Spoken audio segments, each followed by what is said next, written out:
Man, I'm so into Dragon Ball Z shit. Like, you name something merchandise-wise for the series and I'd probably just... Oh my god! Oh my god! But out of a lot of the newer DBZ games, the Budokai series is by far my favorite. As for a lot of other people, Budokai 3 was top notch, and same goes for Tenkaichi 2 and 3. But one of these games really felt like the black sheep of the bunch, and that was Budokai 2.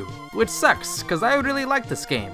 By far not my favorite, but it was still enjoyable. Instead of the cutscenes from 1 and the flying around map from 3, you have like a semi-board game in which you control Goku and a few other characters of your choosing. The story this time is also a bit different, which was a nice change of pace. For example, instead of just Raditz being the only one to show up in the beginning of the show, he's now with Nappa as they look for the Dragon Balls. And those little changes go for each level. They all have little bits and pieces that make it different from the original source material. There's even some cool ideas such as Frieza and Cell coming back to life to just be controlled by Babidi. Before each level, you would also get to choose 1 or 2 team members to fight with you. I really did think this was cool. It was fun deciding who you would go up against these enemies, as some might have custom dialogue compared to others. Not to mention, the only way to get certain characters is by mixing it up and letting a side character beat a main enemy, such as Tien beating Nappa in the first stage will get you Yamcha.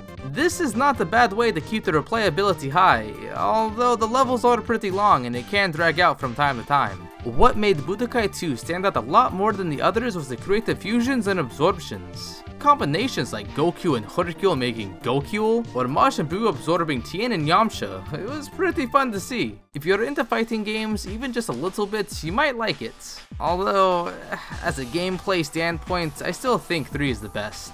So, that's it for Budokai 2. Nothing really that special, huh? Well, here's where it gets interesting. So when this game was released in Japan, it had a special stage you could unlock. It involves another DBZ spin-off manga called Neko Majin. You take control of Goku and Tiencha, the fusion between Yamcha and Tien. The enemies around here are just Cybermen, and I'd guess just some random bad guys they think would be a good choice for you to fight.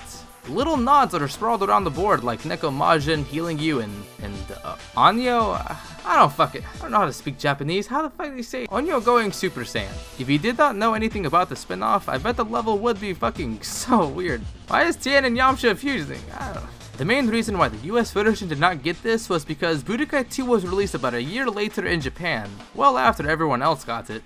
So that means that they had some time to add little things to the game. Nothing major was changed besides that new level.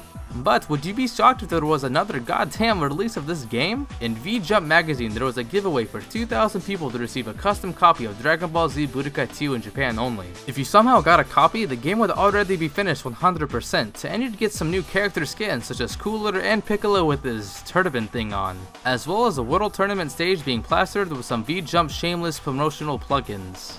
And that was it to the V-Jump magazine edition of Budokai 2. Seems silly, you'd expect just one more stage or something, I don't know. This is now considered one of, if not the rarest Dragon Ball Z game, fetching around $400 nowadays. You know, I'll pass on that. But that was Dragon Ball Z Budokai 2, the not so remembered title in the series, but by far one of the more interesting ones. I still don't know how to finish videos, you know, it's been a while.